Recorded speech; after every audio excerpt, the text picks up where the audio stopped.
할렐루야. 네, 감사합니다. 예, 일주일간 잘 지내셨어요? 네. 진짜 잘 지냈어요? 또 일주일만큼의 역사가 흐른 거예요. 예, 그죠? 역사가 계속 늘어나고 있죠. 예. 사실 우리는 소시민이라는 표현이 우리한테 좀 어울릴 수도 있는데, 우리 소시민의 삶은 사실 누구도 기억하지 않지만은 우리도 그 역사 속에서 살고 있거든요. 세상은 우리 소시민의 삶을 기억하지 않지만 그 우리의 삶의 궤적을 하나님께서는 다 기억하고 계세요. 아멘. 남들은 몰라도, 남들은 몰라줘도 하나님께서 알아주시면 되는 거 아니에요? 이건 뭐 소극적인 얘기가 아니에요. 남들은 몰라도 하나님만 나를 알면 되지, 뭐 이런 느낌이 좀 아니에요. 정말 하나님만 알아주시면은 그러면 되는 거잖아요. 그렇죠? 그러니까 힘내시라고요. 파이팅! 이렇게 힘을 내자, 이게 힘을 내자. 네, 열왕기상 2장으로 들어가도록 하겠습니다. 예, 우선 열왕기상의 2장의 1절부터 4절까지 한번 읽어보도록 하겠습니다. 4절까지 시작.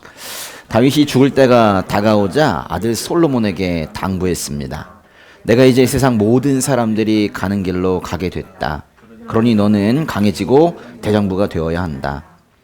그리고 내 하나님 여호와의 명령을 잘 지켜 그분의 길을 걷고 모세 율법에 기록된 대로 여호와의 규례와 계명과 법도와 증거들에 대한 말씀들을 지켜라.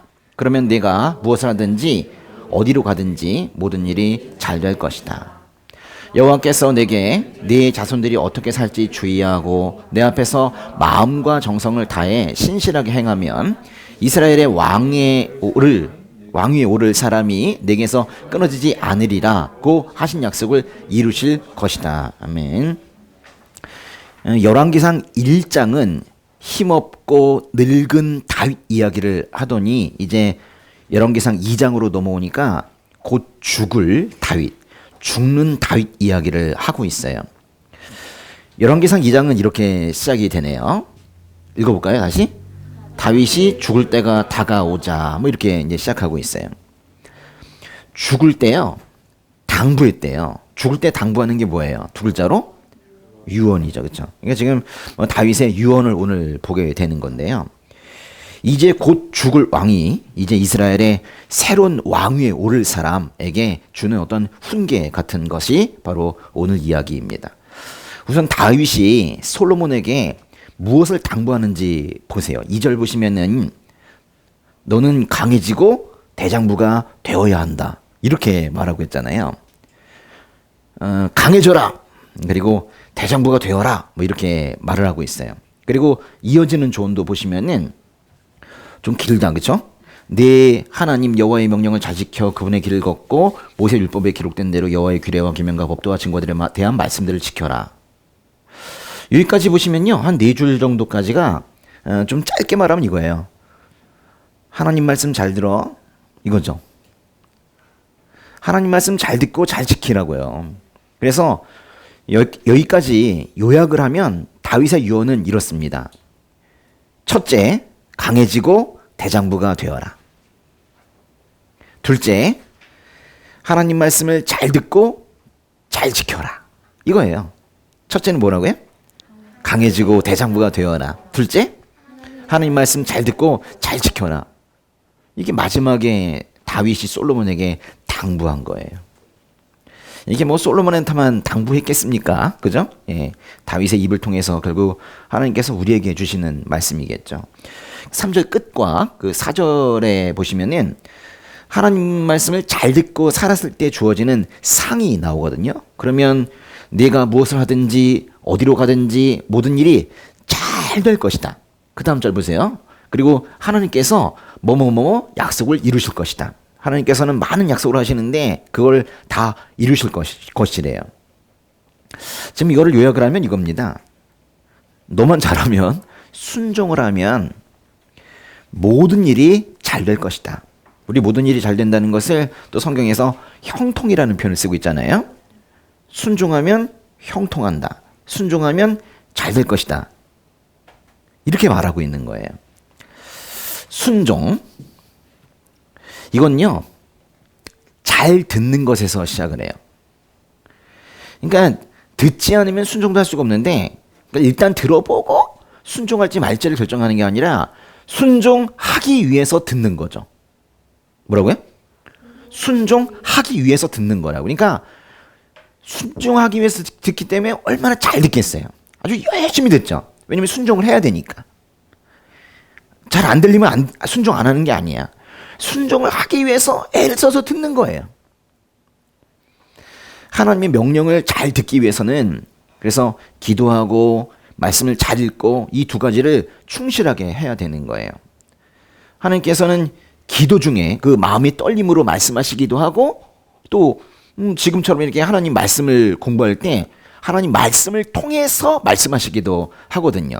물론 뭐 그 밖에 꿈이나 다른 것으로도 말씀하시기도 하지만 주로 이렇게 말씀하세요. 기도 중에 떨림으로 말씀하시거나 또는 이렇게 하나님 말씀으로 말씀을 하시죠. 그러니까 혹시라도 기도도 하지 않고 말씀도 읽지 않고 그런 사람이 있다면 그건 하나님과의 그 어떤 소통의 창구를 딱 닫아버리는 거나 마찬가지예요. 일이 잘 될 수가 있습니까? 절대 일이 잘 될 리가 없어요. 뭐 안 하고 뭐 안 하면 잘 되지 않는다고요? 기도 안 하고 말씀 잘 읽지 않는 사람이 일이 잘 되기를 바라는 거는 그거는 너무 큰 욕심인 것 같아요. 그건 말이 안 돼요. 그러면 어떻게 하는 게 순종하는 것인가? 일단 순종은 자발적이어야 되는데요. 그 3절의 말씀대로 하나님의 규례와 계명과 법도와 증거들을 잘 지키는 거, 이게 바로 순종인가? 잘 지키고 계십니까? 대놓고 아니라고 그러면 난 어떡하냐, 그죠? 예. 그래요. 이게 잘 지키는 거, 이것도 뭐 중요하긴 한데요. 근데 사실 잘 지키는 거는 우리가 뭐 애를 써서 뭐 잘 지키고 이러는 게 아니라 사실은 결과거든요. 하다 보니까 잘 지키게 되는 거예요. 구원의 결과거든요. 구원받은 사람이 느끼는 감동의 결과거든요. 그걸로 구원의 감동의 결과로 잘 지키게 되는 거지, 잘 지켜야 구원이 되는 건 아니죠. 그러니까 무엇인가를 잘 지키는 것 자체는 이 신약 시대에 순종이 아니에요. 사실은 예수님 오신 이후에 순종의 개념이 더 커졌어요. 그 순종이라는 건요, 구원받은 인생이 살아가는 방식인 것이지 그것 자체가 구원의 요건은 아닌 거예요. 뭘 이렇게 잘 지키는 거는 결국 하게 된다니까. 근데 그거는 그것 자체가 구원의 요건은 아니라고요. 현재 우리에게 요구되는 순종이라는 것은, 예수님 오신 이후에 순종이라는 것은 바로 믿음이에요. 지금 순종한다는 것은 믿음이에요. 아, 저는 순종은 잘하는데 믿지는 못하겠어요. 그런 말은 세상에 없어요. 순종이 바로 믿음이에요. 로마서의 말씀대로 우리는 믿음으로 의롭다는 인정을 받아 우리 주 예수 그리스도 인해 하나님과 더불어 화평을 누리고 있습니다. 우리는 본질적으로 하나님께 순종하면서 사는 존재예요. 우리의 정체성이 바로 순종이라고요. 근데 그게 믿음이라고요. 그러니까 하나님께서 십자가에서 하신 일을 믿는 사람들이 바로 우린 거예요. 그걸 우리가 그 믿는 것을 순종한다고 말해요. 이제 그리스도 예수 안에 있는 사람들은 정죄를 받지 않습니다 라는 로마서 8장 1절의 말씀이 삶에서 구현되는 사람들이 바로 우린 거예요. 결론 아주 쉽네요. 믿음이 순종이에요. 뭐라고요? 믿음이 순종이에요. 그러니까 잘 믿는 게 잘 순종하는 거예요. 아침에 일어나서 오늘 한번 순종 열심히 해봐야지 뭐 이렇게 하는 게 아니라고. 믿는 것이 그게 순종이에요. 이게 전제되지 않으면은, 즉 믿음이 순종이다, 이것이 전제되지 않으면 성령의 열매라는 건 그 사람 삶에 나타나지 않아요. 구원받은 사람들은 그 감동으로 인해서, 구원받은 감동으로 인해서 평생 예수님처럼 살기로 다짐하게 됩니다. 예수 닮기. 그걸 갖다 이제 삶의 모토로 삼아요. 그러니까 믿음으로 구원받고 구원받은 사람들은 예수님처럼 살기로 다짐하면서 삶의 열매를 맺는 거예요. 그러니까 뭐 이런 거죠. 믿음, 순종 같은 말이에요.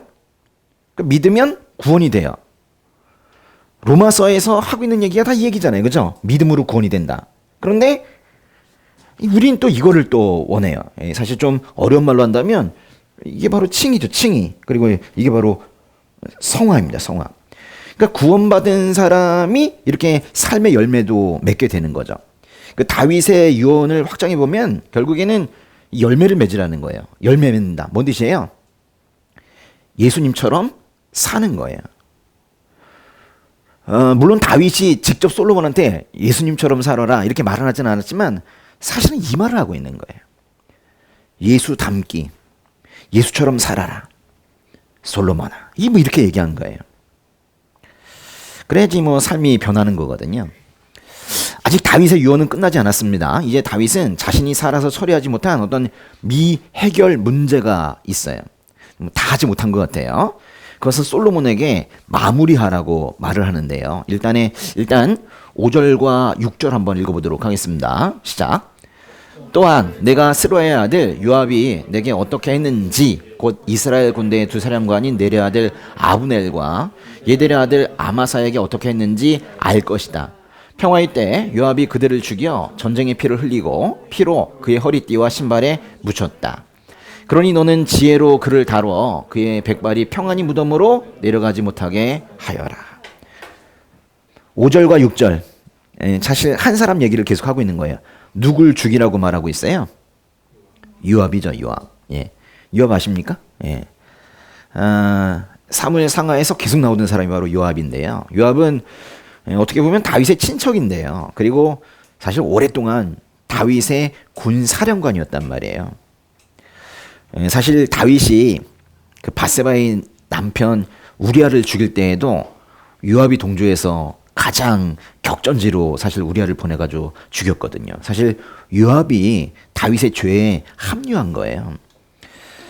그러나 요압은 무자비한 사람이었고 동족 즉 이스라엘 사람들을 죽이기도 했어요. 요압은 참 많은 사람들을 죽였지만 다윗은 특히 이 말씀에 보면 아브넬과 아마샤를 죽였어요. 사무엘 하에 나오는 사건인데 제가 이거에 대해서 자세히 설명하려고 하다가 그냥 뺐어요. 네, 나중에 읽어보세요. 사무엘 하, 거기에 나오는 사람이에요. 사실 여기의 말씀은 그게 주인공은 아니거든요. 요압이 누굴 죽였다 이게 이 말씀의 포인트는 아니에요. 궁금하면 나중에 찾아보세요. 측근 부하의 이 무분별한 이런 행동 때문에 사람들을 막 죽이는 그런 행동 때문에 사실은 다윗이 위기에 처했다는 얘기거든요. 다윗이 이것 때문에 왕위에서 쫓겨날 뻔했어요. 왕이 되지도 못할 뻔했어요. 그래서 그 정도면은 사실은 요압은 상당히 위험한 사람인데요. 더구나 요압은 이번에 아도니아라는 아들이 쿠데타를 일으킬 때 거기에 가담했던 사람이에요. 그래서 다윗은 솔로몬에게 요압의 백발이 평안히 무덤으로 내려가지 못하게 하라 그랬어요. 무슨 뜻이에요? 죽여라 이런 뜻이에요. 자신이 미처 하지 못한 숙청을 지금 아들에게 맡기고 있는 거예요. 그 다음에 2장의 7절도 한번 읽어볼까요? 시작. 그러나 길앗 사람 바르실레의 아들에게는 자비를 베풀고 그들을 내 식탁에서 함께 먹는 사람들 가운데 있게 하여라. 내가 내 형 압살롬 때문에 피신해 있을 때 그들이 내게 왔었다. 지금 바르실레 또 그 이제 후손에 대해서 얘기를 하고 있는데요. 이 사람들에게는 오히려 자비를 베풀라고 말하고 있어요.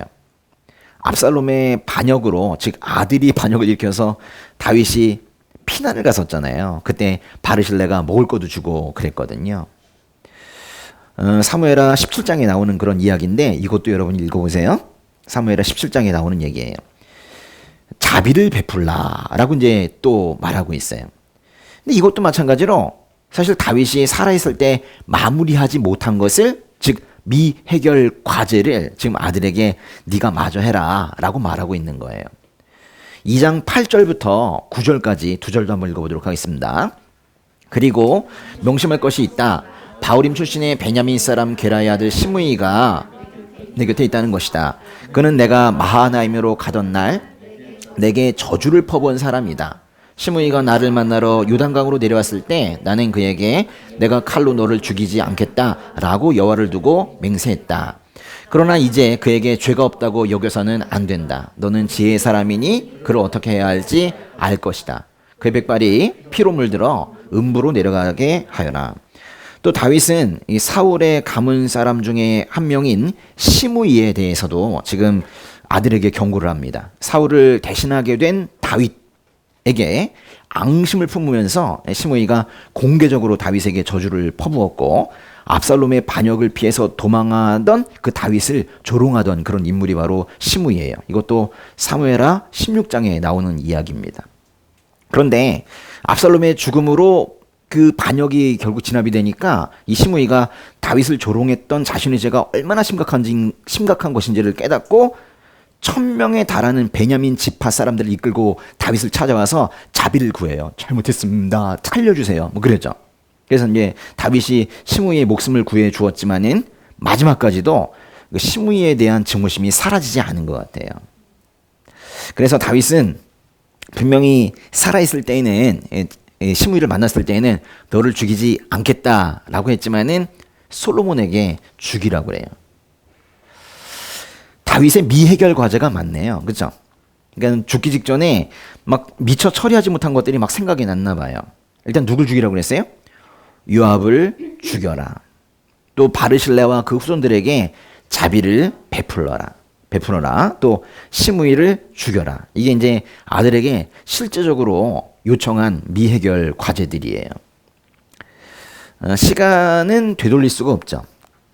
다시 어린 시절로 돌아갈 수 있다면 또는 시간이 조금만 더 있다면 좀 더 잘할 수 있을 텐데 뭐 이런 생각하지만은 지나가 버린 시간은 되돌릴 수가 없습니다.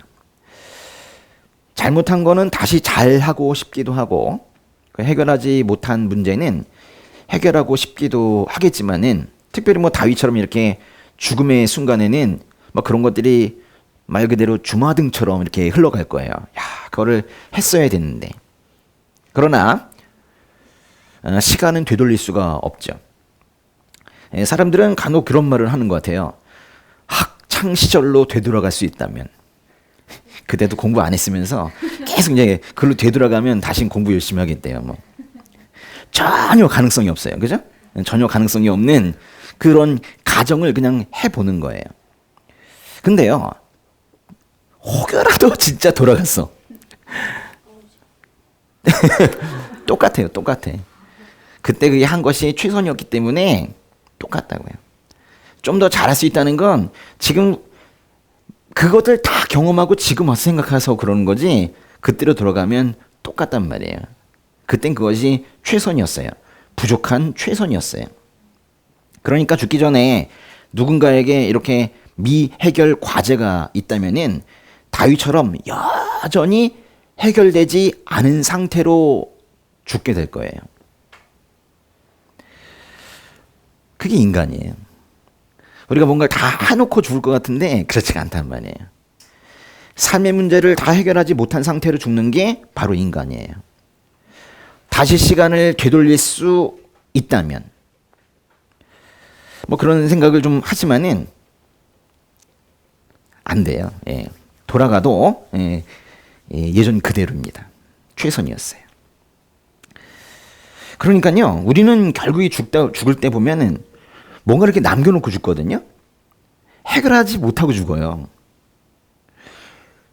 그런데 예수님께서 십자가에서 이렇게 달리셨을 때 다 이루었다 그렇게 말씀하시고 죽으셨거든요.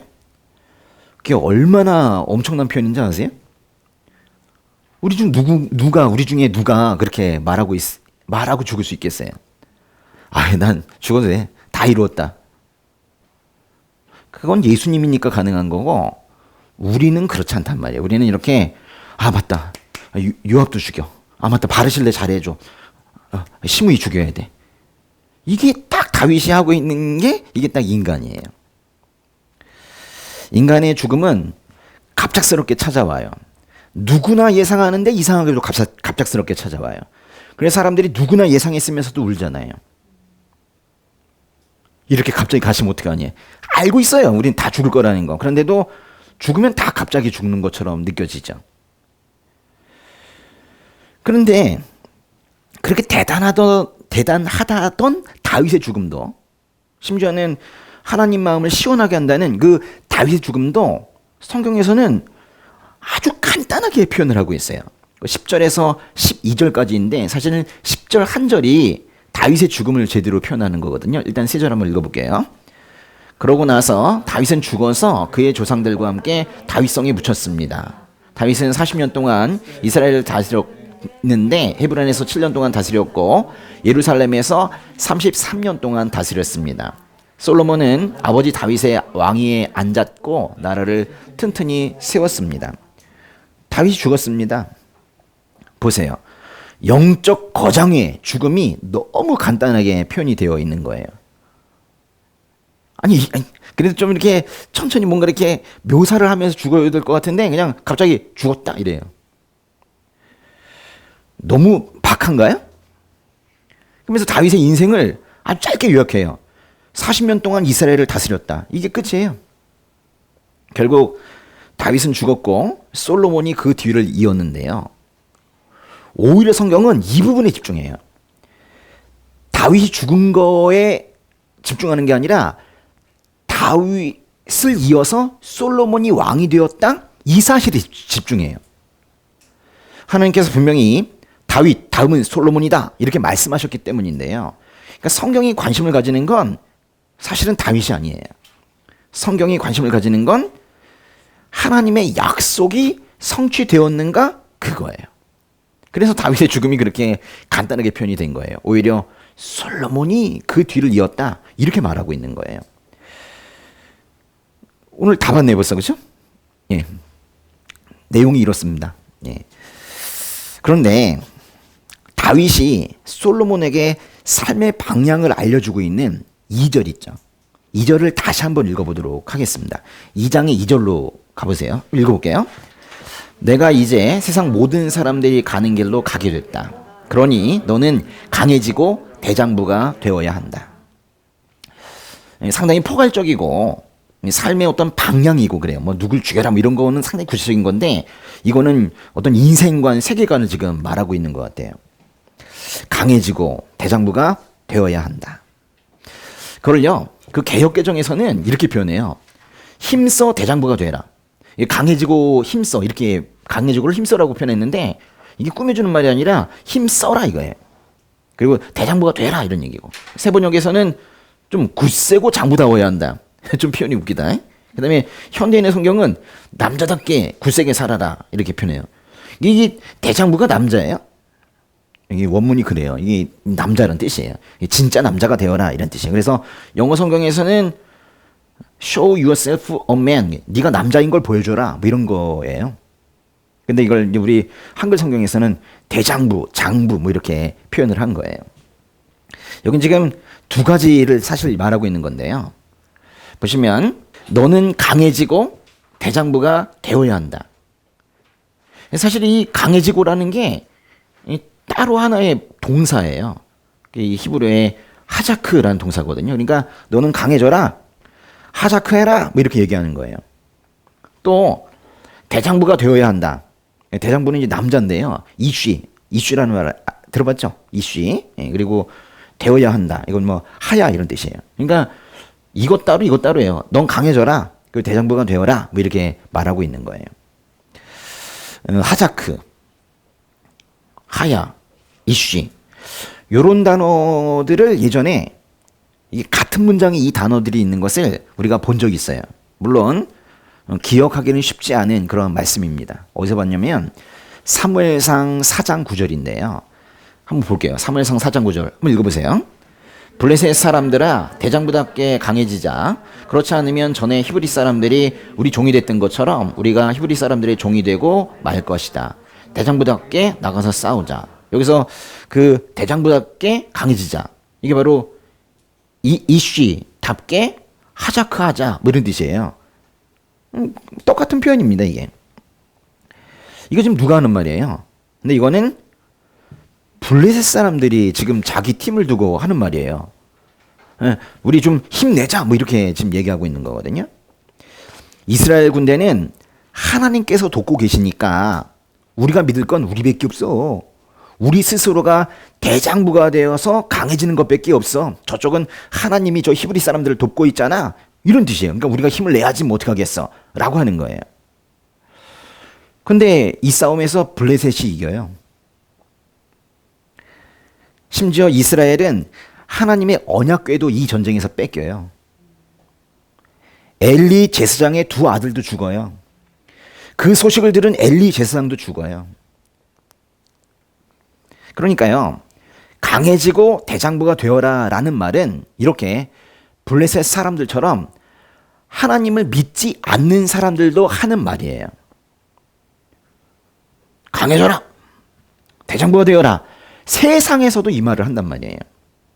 그러니까 강해지고 대장부가 되어라는 말을 그 하나님 믿지 않는 사람들이 하는 말처럼 이해하면 골치 아파요.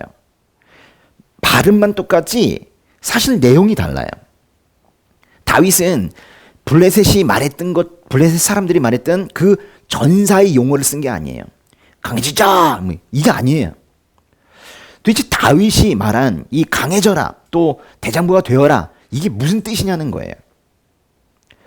사실 하자크 이 강해지다 강해져라 뭐 이 말은요 사실은 하나님께서도 하신 적이 있어요. 하나님께서 여호수아에게 하신 말씀이기도 해요. 여호수아서 1장의 7절로 한번 가보겠습니다.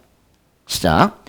오직 마음을 강하게 먹고 큰 용기를 내어라. 내 종 모세가 내게 준 율법을 다 지켜라. 그것에서 돌이켜 좌우로 치우치지 마라. 그러면 내가 어디를 가든지 잘 될 것이다. 여기 보시면은 마음을 강하게 먹으라 그랬는데요. 이 마음을 강하게 먹고 이게 바로 하자크예요. 사실 원문에는 마음을이라는 표현은 없어요. 근데 이걸 그렇게 해석한 거예요. 이게 뭐 강해지라는 게 몸이 강해지라는 뜻이 아니라는 걸 지금 의역을 한 거예요. 그러니까 마음을 강하게 먹고 이렇게 쓴 거예요. 근데 이 전체가 다 한 단어 사실 하자크입니다. 강해지라는 거죠. 또 여호수아서의 그 이어지는 말씀에도 역시 하자크 하라는 그런 명령이 나오는데요. 이 다음 절에 여호수아서 1장 9절입니다. 읽어보세요. 내가 내게 명령하지 않았느냐? 강하고 담대하여라. 두려워하지 말고 낙심하지 마라. 내가 어디를 가든 여호와 네 하나님이 너와 함께 할 것이다. 여기 있잖아요. 강하고 담대하여라. 여기 강하고 이 부분이 바로 하자크예요. 하나님께서는 지금 가나안 정복을 앞두고 있는 큰 전쟁을 앞두고 있는 여호수아에게 강하고 담대하여라. 하자크하여라. 이렇게 말하고 있는 거예요. 도대체 강해지는 거, 이 대장부가 되는 거 무슨 뜻일까요? 어떻게 하면 강해지고 어떻게 하면 대장부가 될 수 있는 거예요? 블레셋 사람들이 적군 앞에서 우리 강해지자라고 말한 것과 다윗이 솔로몬에게 강해져라라고 말한 거는 어떤 차이점이 있는 거예요? 참고적으로 저는 태어나서 한 번도 대장부라는 말을 들어보지 못했어요. 아무도 말을 안 해줘. 뭐 남자답다 뭐 이런 한 번만 들어봤으면 좋겠는데 아무도 말을 안 해줘요. 늘 이렇게 묻죠. 군대는 갔다 왔나요? 꼭 그따구로 물어요. 참나. 그러면서 저에게 늘 하는 말이 있어요. 전 그게 어느 나라 말인지도 잘 모르겠어요. 근데 뭐라고 묻냐면 새님 같대요. 그 도대체 어느 나라 말이에요? 새님 같다 그래요. 그러면 그런 저는 강해지지도 못하고 대장부도 될 수 없는 거예요? 3절 다시 한번 읽어보도록 하겠습니다. 그리고 내 하나님 여호와의 명령을 잘 지켜 그분의 길을 걷고 모세 율법에 기록된 대로 여호와의 규례와 계명과 법도와 증거들에 대한 말씀들을 지켜라. 그러면 네가 무엇을 하든지 어디로 가든지 모든 일이 잘 될 것이다. 그 2절에서는 강해지고 대장부가 되어라 그렇게 말하고 있고 3절에서는 하나님 말씀을 잘 듣고 잘 지켜라 뭐 이렇게 말하고 있는데요.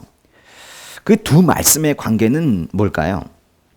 강해지고 대장부가 되어라라는 그런 당부가 끝나고 하나님 말씀 잘 들어라 이렇게 두 번째 얘기를 하는 것인지, 아니면 강해지고 대장부가 되는 방법이 하나님 말씀을 잘 듣는 것인지, 이건 우리가 규명할 필요가 있는 것 같아요.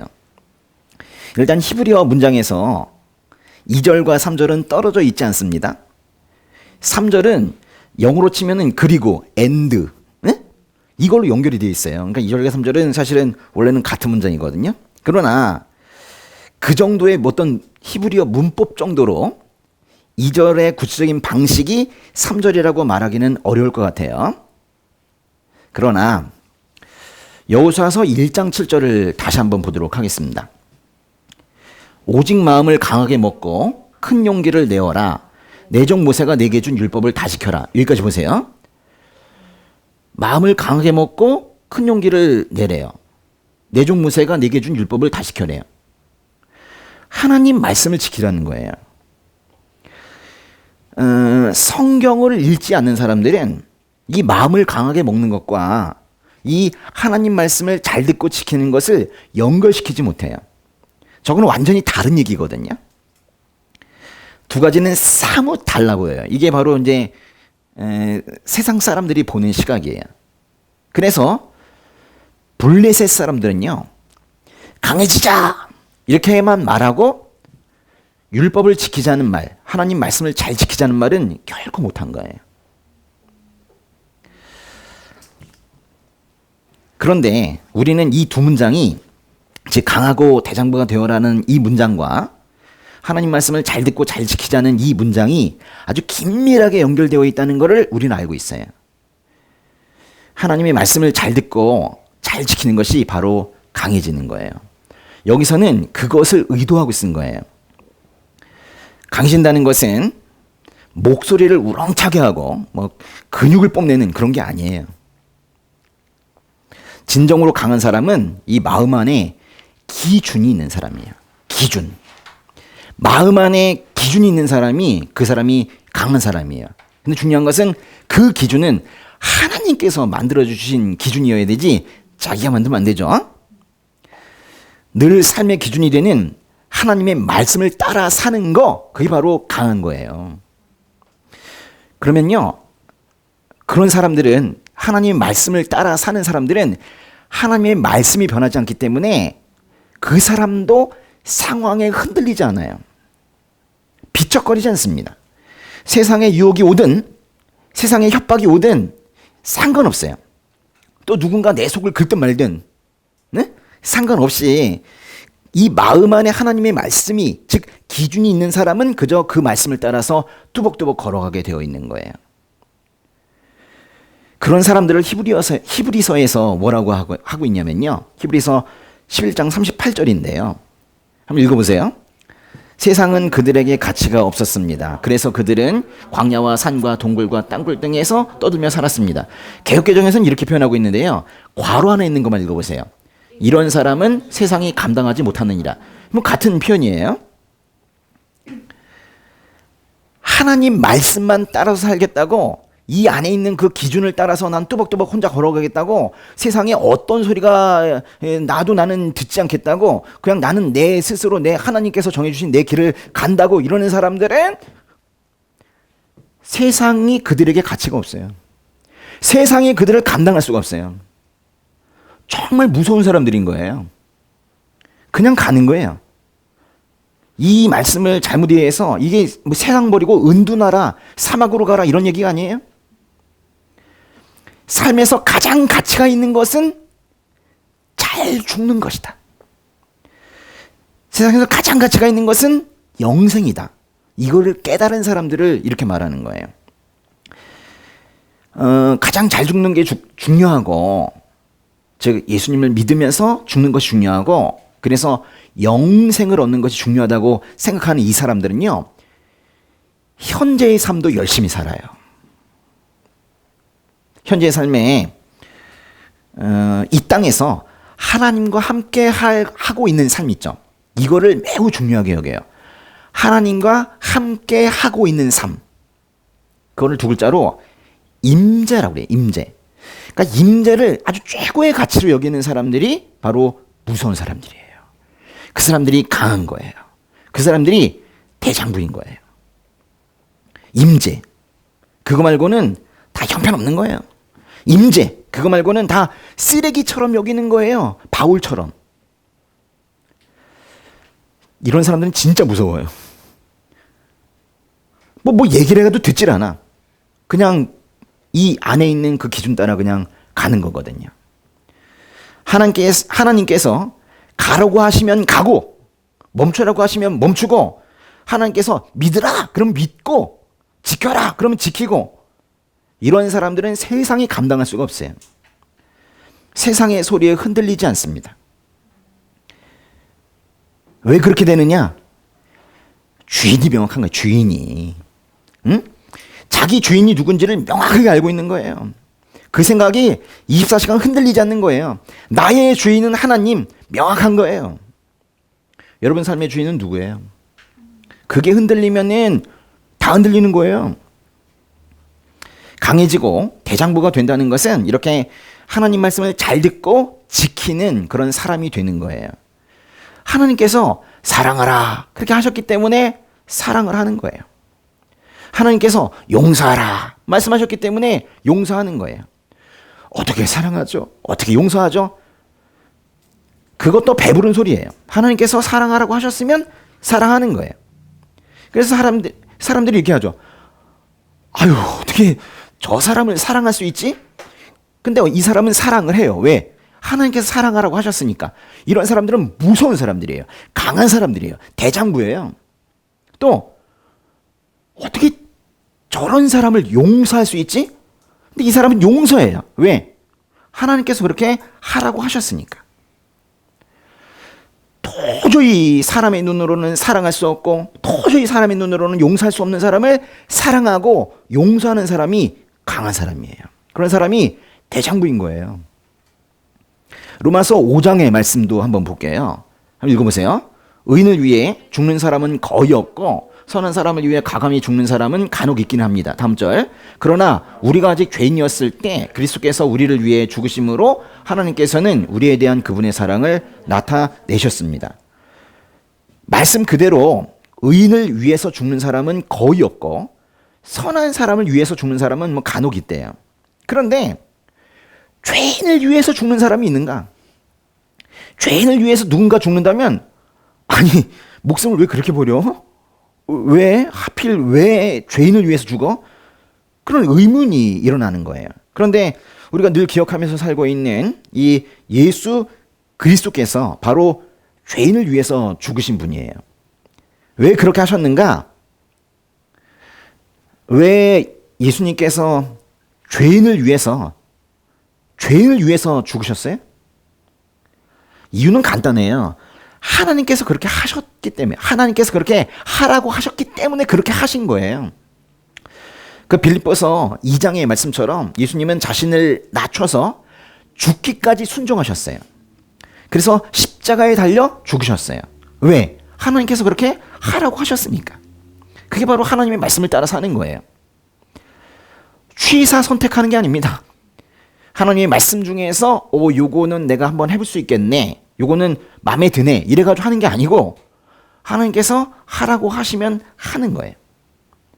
이런 걸 우리가 하나님의 말씀에 따라 죽기까지 하는 이런 순종적인 삶을 강하다, 대장부답다 이렇게 말하는 거예요.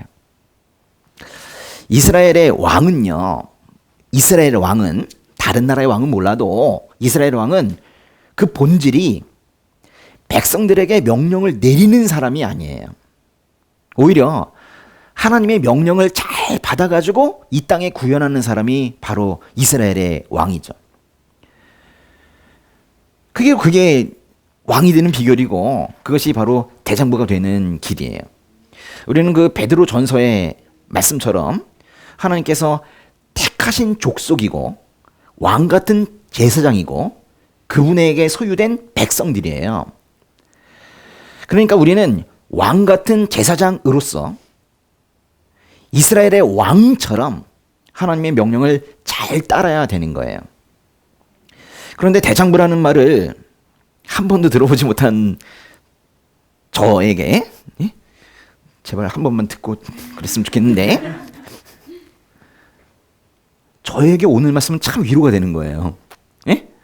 이게 진짜 근육질을 말하는 게 아니거든요. 예?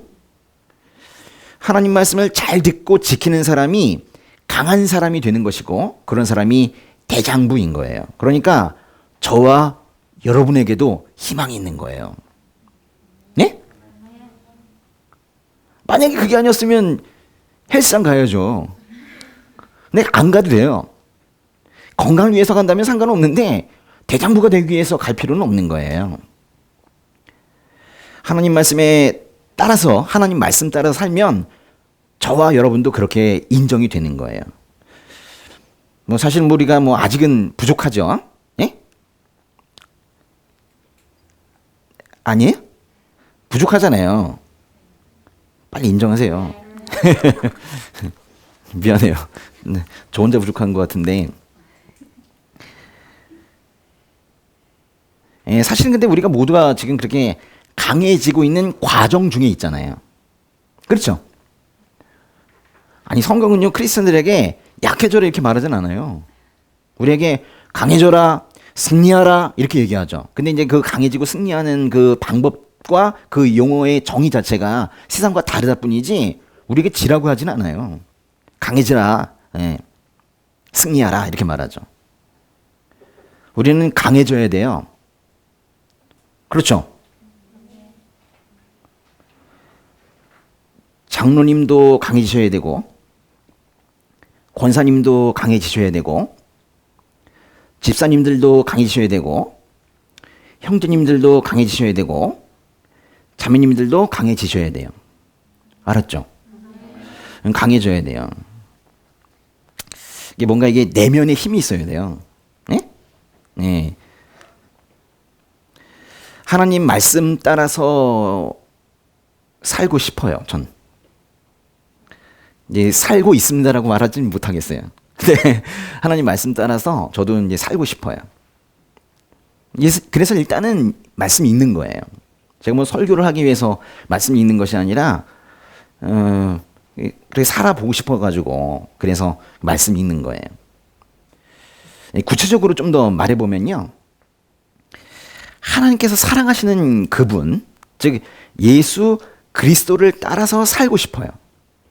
예수 그리스도와 똑같지는 않겠지만 비슷하게나마 좀 그 길을 가고 싶어요. 그냥 그렇게 사는 삶이 아니라, 또 복잡하게 전개되는 그 상황에 일일이 반응하면서 사는 게 아니라, 분노와 수치에 찌들어 있는 그런 삶이 아니라 작은 예수로 사는 삶, 이거 살고 싶어요. 이게 강한 거거든요. 이게 대장부거든요. 이게 예수 닮기 이렇게 하는 거 하고 싶어요. 사람들에게 인정받으려고 할 게 아니라 하나님께서 이렇게 말씀하셨으면 좋겠어요. 이명호, 우리 대장부 이렇게 말씀해 주셨으면 좋겠어요. 그게 뭐 하나님께 칭찬받는 가장 좋은 표현인 것 같아요. 그런데요, 그냥 넘어가려고 하니까 사실 이전에 또 그만큼 또 정말 중요한 말씀이 있어요. 2절 다시 한번 볼게요. 읽어보세요. 내가 이제 세상 모든 사람들이 가는 길로 가게 됐다. 그러니 너는 강해지고 대장부가 되어야 한다. 여기 표시되어 있는 것처럼 이 그러니라는 표현 있죠. 너무너무 중요한 표현이에요. 그러니 이거를 접속사라고 합니다. 그러니까 두 문장이 이 그러니로 지금 붙어 있는 건데요. 영어로는 so, 네. 내가 이제 세상 모든 사람들이 가는 길로 가게 됐다. 뭔 뜻이에요? 죽게 되었다. 이게 인간의 본질입니다. So, 너는 강해지고 대장부가 되어야 한다. 이해가 되십니까?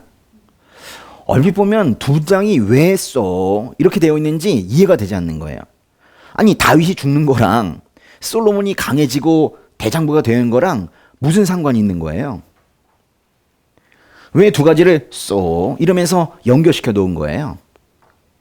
그런 의문을 갖지 않았습니까? 이제 다윗이 죽어요. 그건 다른 말로 하면 더 이상 솔로몬 곁에 있지 못하는 거예요. 솔로몬을 보호해 주지도 못합니다. 밧세바와 간음을 해서 낳은 첫째 아이가 사실 죽었어요. 눈물을 흘리면서 다시 낳은 애가 그게 바로 솔로몬이에요. 근데 이 성경에서 말하기를 하나님께서도 솔로몬을 사랑하셨대요. 그러면서 여디디아라는 이름도 지어주고 그러셨어요. 하나님께서도 사랑하시는 그 솔로몬을 다윗도 참 사랑했어요. 그러면서 이렇게 말해요. 나는 죽는다. 그러니까 너는 강해져라. 그러니까 이 말은 더 이상 솔로몬 옆에 다윗이 있지는 못하지만은 하나님께서 네 곁에 계시니까 하나님 말씀 잘 듣고 잘 따라서 살아. 이런 말씀이에요. 내가 죽으니까 내 이제 너 보호하지 못하니까 너 홀로 서기에 이런 뜻이 아니에요. 혼자란 뜻이 아니에요. 오히려 나는 가지만 그분께서 네 옆에 있다라고 말하고 있는 거예요. 평생 하나님의 은혜를 받아왔던 이 다윗은 마지막 순간에 아들을 하나님께 맡기고 있는 거예요. 이게 아주 중요한 말이에요. 나 이제 죽어. 이 세상에서 우리는 이제는 만날 수가 없어. 그래 물론 나중에 천국에서 다시 만나겠지만은 그때까지 하나님께서 너를 지켜주실 거야. 그러니까 아들아, 그동안 우리 다시 만날 때까지 하나님 말씀 잘 듣고 잘 지키고 있거라. 하나님께서 너를 지켜주실 거야.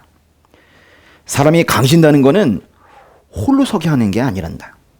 사람이 강해진다는 것은 하나님께 잘 의지하는 거. 그게 바로 강해지는 거란다. 지금 이렇게 말하고 있는 거예요. 그렇게 이제 다윗이 죽었어요. 다윗의 이 유언이 곧 그리스도인들이 마음속에 품고 살아가야 되는 그런 말인 거예요. 오늘 설교 제목이 뭐예요? So be strong. 실제로 영어 성경은 또 이렇게 얘기하고 있어요. 그냥 단순하게 be strong, 강해져라 이렇게 말하지 않고 그러니까 강해져라 말하고 있어요. 더 이상 나는 너를 지켜줄 수 없지만은 하나님께서 너를 지켜주실 거야. 이런 뜻이라고요. 다윗의 유언처럼 하나님 안에서 여러분이 강해지시기를 바라요. 우리가 함께 신앙생활에 가고 있는 이런 여정에서 뭐 서로가 서로에게 바랄 것이 무엇이 있겠습니까? 그죠? 내면의 힘이 강해지는 거, 뭐 그것이 중요하죠. 근데 그 내면의 힘이 강해진다는 것 자체가 나는 할 수 있어. 뭐 이런 자아가 강해지는 걸 말하는 게 아니라 의지, 의존, 그걸 잘하는 거예요. 항상 하나님이 임재 안에서 잘 사는 사람이죠. 이 사람이 진짜 강한 사람이에요. 이 강하다는 거, be strong, 이 strong의 개념을 여러분이 정확하게 다시 장착을 하셨으면 좋겠어요. 마지막으로요, 에베소서 말씀 읽고 설교 마치도록 하겠습니다. 에베소 6장의 10절의 말씀인데요. 한번 읽어보세요. 마지막으로 여러분은 주 안에서 그리고 주의 힘의 능력으로 강건해지십시오. 강해지라는 얘기예요. 근데 앞에 무슨 말을 하고 있어요? 주 안에서 그리고 주의 힘의 능력으로 강해지라는 거예요. 이것이 성경이 말하는 강해지라, be strong의 개념이에요.